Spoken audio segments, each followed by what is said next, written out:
Buongiorno, oggi vi parleremo di minerali e tecnologia. I minerali sono corpi naturali inorganici con composizione chimica ben definita, che compongono la crosta terrestre e a temperatura ambiente sono solidi.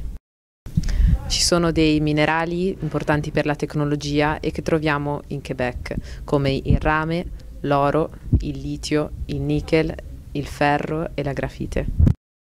Questi minerali hanno delle proprietà importanti per la tecnologia, come per il rame la conducibilità e invece per altri il magnétisme et la radioactività. Ces minéraux servent principalement à développer des nouvelles technologies, comme par exemple les supraconducteurs, des nouvelles batteries ou encore développer l'électronique grâce à certaines des propriétés des minéraux, comme par exemple, dans ces cas-ci, la conductibilité des minéraux. Mais d'autres cas, comme les moteurs électriques, se servent plus du magnétisme de certains minéraux ou encore de la radioactivité, comme dans le cas de l'énergie nucléaire ou un petit peu de la médecine. Dans le fond, la conductibilité, c'est un élément très recherché dans le développement de nouvelles technologies parce que ça représente la facilité avec laquelle un courant électrique va passer à travers certains métaux. Poussé à l'extrême, cet élément s'appelle la supraconductibilité parce que, dans le fond, le phénomène, c'est que le métaux ne pose plus aucune résistance à l'électricité. Par contre, pour atteindre cet état, on a besoin d'une température extrêmement basse.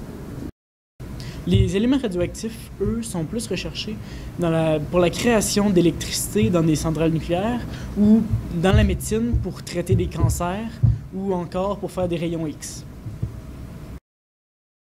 Parmi toutes ces technologies, on peut prendre par exemple le smartphone, qui est un élément de la vie de tous les jours que tout le monde connaît, tout le monde utilise assez régulièrement, mais personne ne sait vraiment en quoi il est fait. Pour fabriquer le micro et le haut-parleur d'un smartphone, on utilise généralement des diamants constitués d'un alliage fer-bore-néodyme et on en trouve un peu partout au Québec.